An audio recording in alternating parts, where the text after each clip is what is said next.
What happens when the man who signs your paycheck shows up behind the bar and no one knows it's him? Hudson Grant had owned the 15-location restaurant chain for nearly 9 years. He'd bought it from a retiring couple who'd built it into a respected local brand, known for its scratch-made food and cozy bar vibe. Business had been solid. Profits were steady. But lately, Hudson kept seeing the same thing in customer reviews for one of the locations, Store 12, a busy restaurant in a college town just outside Columbus. Service was slow, staff seemed stressed. Server looked like she'd been crying. Bartender ignored us. Felt tense, like no one wanted to be there. He'd asked the district manager about it. Just short-staffed was the answer. Normal turnover, we're hiring. Hudson wasn't convinced. He wasn't a suit who'd inherited wealth. He grew up stocking shelves in his dad's hardware store. He'd built his way up, bought the restaurant chain with everything he had, and worked hard to keep it tight. Now, reading between the lines, something felt off. Short-staffed was one thing, but scared and crying. That didn't sit right, so he decided to go in himself. He worked with a friend and makeup, someone who'd helped on a few indie films years back. They gave him a buzz cut, fake tooth cap, light tattoos on his arms, and a slight limp. He'd be Illy, a new barback trainee sent by the staffing agency. Store 12 had never met him. He'd never set foot in that location. The staff only knew the CEO as a name on their pay stub. He walked in on a Wednesday afternoon. The bar was half full, music low, the air felt tight. A server passed by with her head down, a young woman with long auburn hair. She gave him a quick glance, forced a smile, then looked away fast. A tall man with a beer belly and too much cologne stepped out from the office. "You the new barback?" His tone was sharp, not welcoming. "Yeah." "Illy?" Hudson extended his hand. The man didn't shake it. "I'm Troy. I manage this place. You're late." It was 2 minutes past the hour. Hudson kept his face blank. "Traffic, sorry." "Whatever, don't screw around. You're here to clean glassware, stock ice, fill garnishes. Don't talk to the bartenders unless they ask. Don't talk to servers. Got it?" Hudson nodded. Troy walked off without looking back. Behind the bar, the head bartender, a wiry guy in his 30s named Caleb, gave Hudson a nod. "You ever worked in a bar before?" "Couple times," Hudson lied. "Cool. Just don't mess up my setup. Keep the limes full and stay out of my way and we're good." Hudson got to work. He moved slow, watching everything. By 6 o'clock, the place was packed. Servers hustled. The kitchen bell rang non-stop. Hudson noticed something strange every time a server came to grab drinks. Caleb acted like they were annoying him. "Tell your table to chill," he snapped at one. Another walked away without speaking after he rolled his eyes at her. But what really hit Hudson was what happened around 7. The auburn-haired server from earlier, her name was Naomi, accidentally spilled a drink tray. 3 glasses crashed to the floor. She immediately dropped to clean it. Troy stormed out from the office. "Are you kidding me? Again?" His voice boomed. "You think we got money to replace glassware every time you get clumsy?" "I'm sorry," she whispered, her hands shaking as she picked up shards. "Sorry doesn't pay for broken stuff. You're lucky you're not on your last write-up." Hudson froze. No one stepped in. No one said a word. Naomi looked like she wanted to disappear. He followed her to the dish pit later during a lull. "You okay?" She blinked, surprised he spoke. "Yeah, just long day. You drop stuff often." She gave a sad laugh. "No, but Troy says I do. He says I'm careless. Caleb won't make my drinks until I ask twice. It's fine." "That doesn't sound fine." She looked at him with tired eyes. "It's this store. You just keep your head down, you'll be fine." Hudson stayed quiet, watching as she rubbed her arm where a shard must have nicked her. She didn't even flinch. "Back behind the bar," Caleb muttered. "She's always messing stuff up. Troy should have fired her weeks ago." Hudson didn't respond. He just kept filling the lime tray. By close, he'd seen enough to know something wasn't right, but he needed to be sure. So he told Troy he wanted to come back a few more shifts to learn the ropes. Troy shrugged. "Fine, just don't be useless." Hudson nodded. He was coming back, and next time he'd be watching closer. Thursday afternoon, Hudson parked behind store 12 again, this time in a faded gray hoodie and dusty jeans. The back lot smelled like fryer oil and cigarette smoke. Two cooks leaned against the dumpster, one scrolling his phone, the other lighting a cigarette with shaking hands. Neither looked up. Inside, the kitchen was humming, but not in the way a well-run restaurant should. It was off-tempo, ticket orders piling, voices low and clipped. Hudson made his way to the bar where Caleb was already setting up. There was a tension in his shoulders and a stain on his shirt that hadn't been there yesterday. "You're late," Caleb muttered without turning. Hudson glanced at the clock. "It's 15 minutes before open. Then you're almost late. Start cutting fruit." He grabbed the cutting board and got to work. No morning greeting, no basic courtesy. Caleb didn't even look at him. Hudson said nothing. He didn't come here to argue, he came to see. Naomi arrived a few minutes later, her apron folded neatly in her hands. She looked over her shoulder twice before walking through the bar area. Her uniform was clean, but her eyes were red. She didn't speak to anyone. A different server, tall, dark-skinned, with crisp posture, clocked in right after her. She had a clipboard tucked under one arm and tapped the POS screen quickly before turning to Caleb. "Hey Caleb, those 2 tables from last night got double billed. I already adjusted them, but I need you to sign off." He didn't even glance up. "Wasn't my fault. I'm not saying it was. Just need your sign off so I can file the comp sheet. Then bring me the comp sheet when I'm not elbow deep in bar prep." She didn't argue. She walked off quietly. Hudson watched her disappear into the back hallway. Troy entered around 4, holding a half-eaten sandwich and a tablet. He didn't say hello to anyone, just barked out, "Server meeting, 2 minutes. All of you, let's go." Naomi and the others gathered near the side booth used for pre-shift briefings. Caleb kept wiping down the bar, ignoring the meeting entirely. Hudson drifted closer, wiping menus. "We're down 2 tonight," Troy started. "Again, so cut the chit-chat, move fast, and don't come asking me for help unless it's a fire. I don't want to hear complaints. You all want hours, earn them." A server with short brown hair raised her hand slightly. "Do we have enough silverware rolled?" "I didn't see any in the bin." "Then go roll some, simple." "But I was just, don't interrupt me again or you're going home early." Silence. Hudson kept wiping. His stomach twisted. This wasn't tough management, this was intimidation.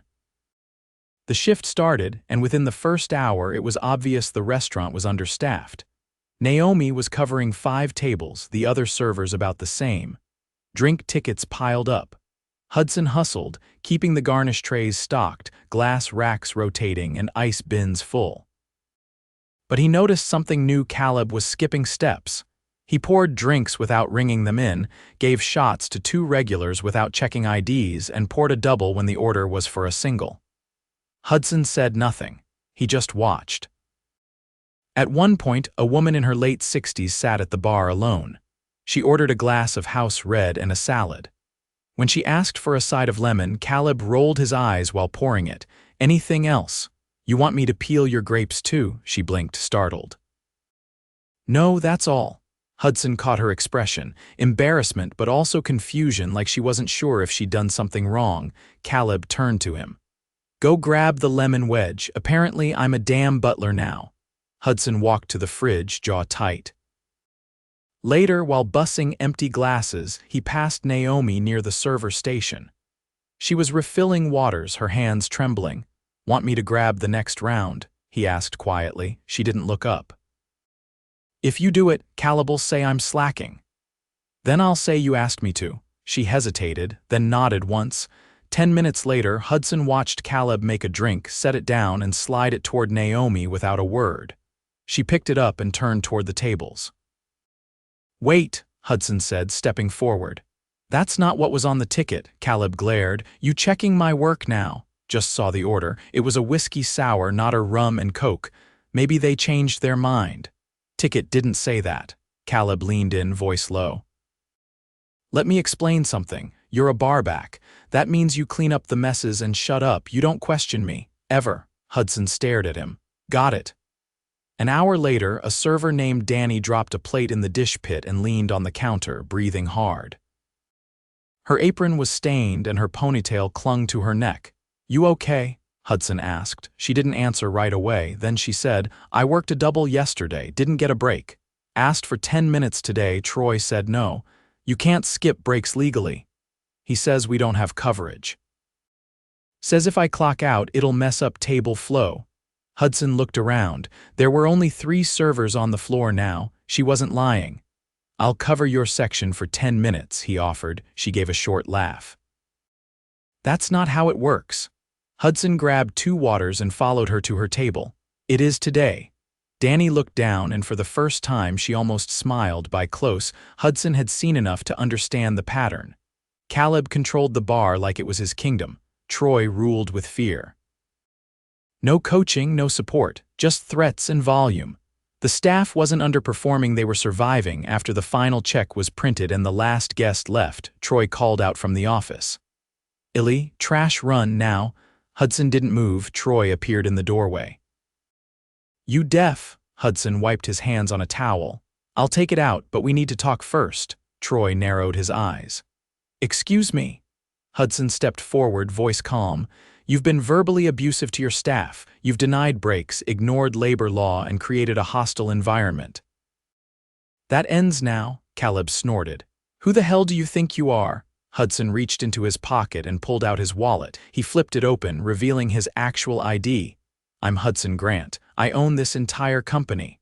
The room froze. Naomi's mouth parted slightly. Danny dropped the bar towel she was folding. Troy's face drained of color. "Wait, what? You heard me. I've been here 2 days. I've seen how you treat people. The yelling, the intimidation, the corner cutting. You're done here. You have no idea what it's like to run this place short-staffed. You're not short-staffed. You're staff deficient because no one wants to work under you." Troy looked around, hoping for someone to defend him. No one spoke. Hudson turned to Caleb. "You've been drinking on shift, giving out free liquor and disrespecting guests. You're also done. Hand over your keys." Caleb's face twisted. "You can't just, I can, you're fired. Leave your apron at the bar." Caleb threw it down and stormed out, muttering curses under his breath.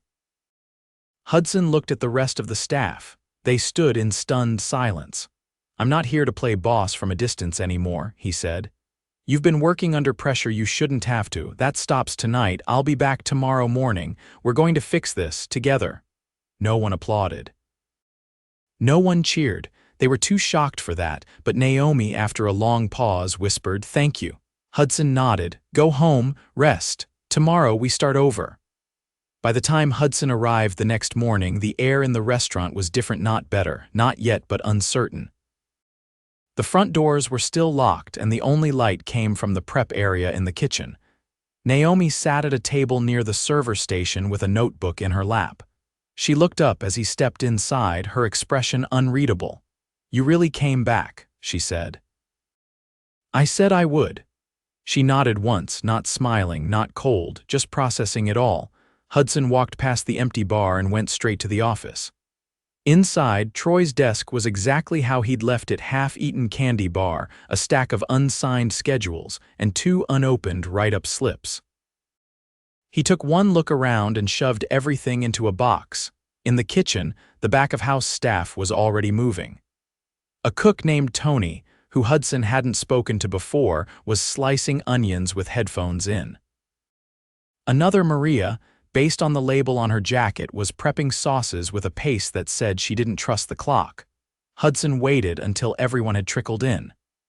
Then he gathered the entire team, servers, cooks, dish, and barbacks in the dining room before the doors opened. They stood in a scattered half-circle, most of them avoiding eye contact. "I know some of you are wondering if this is just for show," Hudson said. "It's not. I'm not here to make a speech and vanish. This place has been operating under pressure that nobody should have to deal with. I'm not going to pretend that gets fixed overnight, but the way things were managed here, how people were treated, that ends now." Danny, arms crossed, shifted her weight. "So what happens today? We're still short. Guests don't care if we're understaffed. I've brought in 2 temporary floaters from another store, people I trust. They'll help cover floor and bar tonight. I'm also staying, not as your boss."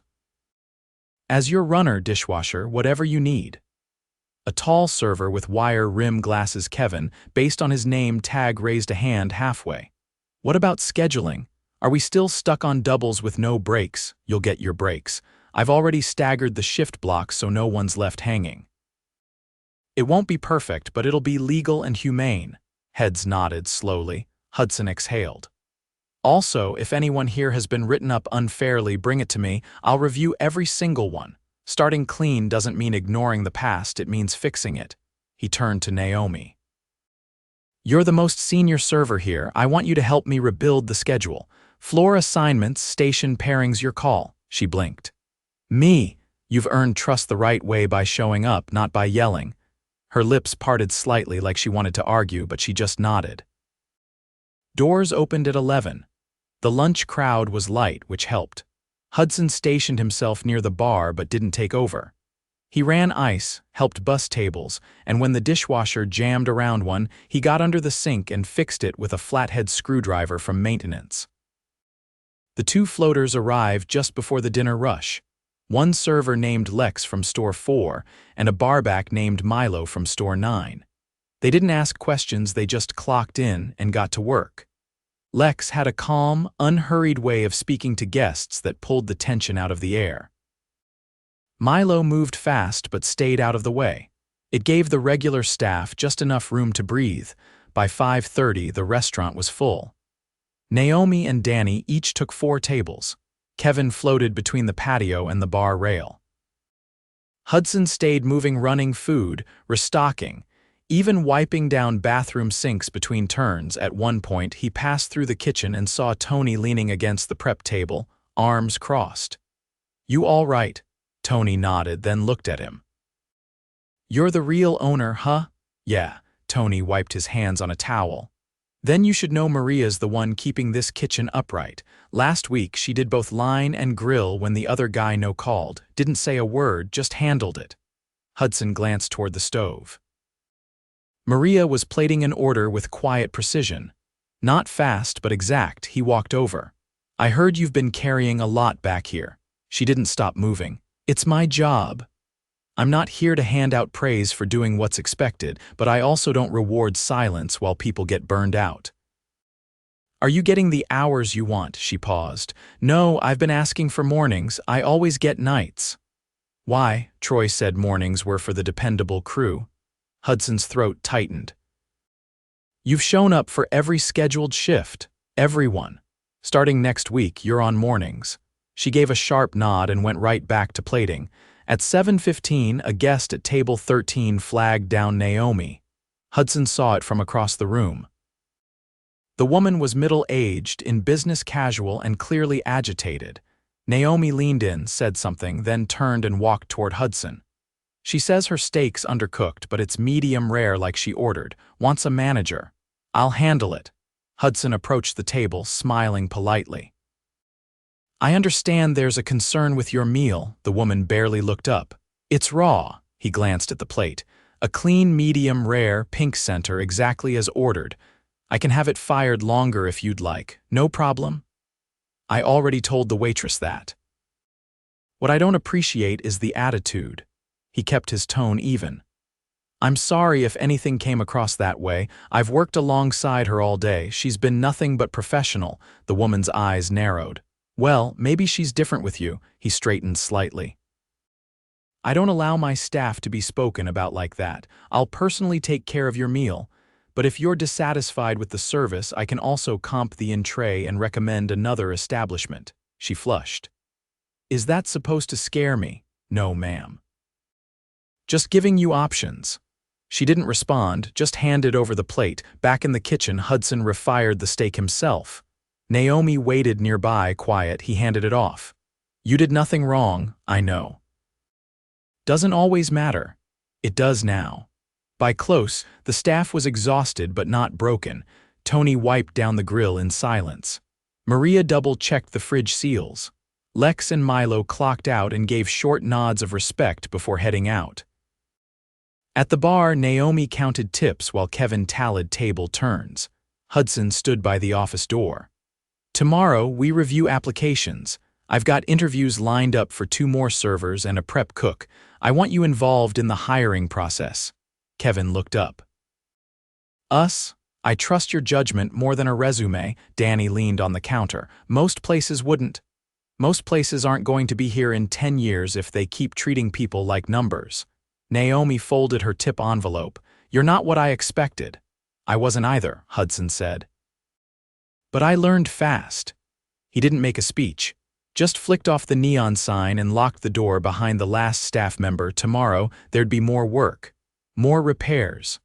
But for the first time in a long while, Store 12 had a pulse again, and Hudson was going to keep it beating. By the following Tuesday, Store 12 was no longer on fire, just smoldering. Hudson had spent the last 4 days digging into every corner of the operation. Schedules, supplier invoices, past write-ups, even the anonymous employee feedback forms the former GM had never forwarded. He wasn't looking for drama. He was looking for patterns, and he found them, especially in the numbers. Troy had been manipulating labor hours. Instead of logging actual shift lengths, he'd been rounding down clock outs to make labor ratios look cleaner. That meant several employees had been shorted hours, not by much at a time, but over a month. It added up. He flagged it all, compiled the data, and sent it to payroll for correction. By the end of the week, 9 employees received retroactive adjustments in their paychecks. No announcements. Just the money they'd earned. The hiring process was slower than he liked. The restaurant world wasn't short on applicants, but it was short on people who wanted to work somewhere functional. He personally interviewed each candidate. Naomi sat in on most of them. For someone who normally kept her head down, she asked sharp questions about how applicants handled pressure, how they treated hosts, how they responded when kitchen was in the weeds. Hudson never interrupted. He listened. On Thursday afternoon, he sat across from a candidate named Jenna, a bartender transferring from another location in the chain. Her numbers were solid, her references strong, but something in her tone felt clipped. "Your last GM was Troy, right?" Hudson asked. She nodded. "Yeah." "He didn't like me." "Why not?" "I asked to cut back from 5 nights a week to 3. My dad was sick. I had to drive him to dialysis. And he said I wasn't committed enough and started taking me off the floor mid-shift, said I was too distracted." "Did you file a complaint?" "No point. He was tight with the district manager. That's why I transferred." Hudson leaned forward. "That district manager's no longer with us, neither is Troy. I can't undo what happened, but I can make sure it doesn't again." Jenna blinked once. "I want to work. I'm not looking for a handout. Just a fair shot." "You'll get one." He hired her on the spot.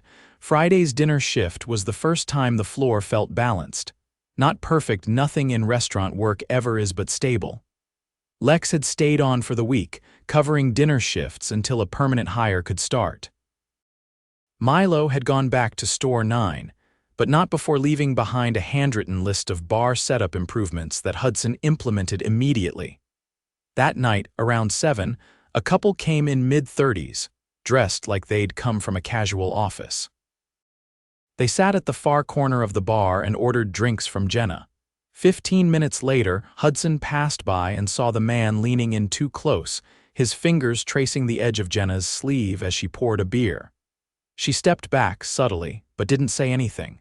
Hudson caught her eye.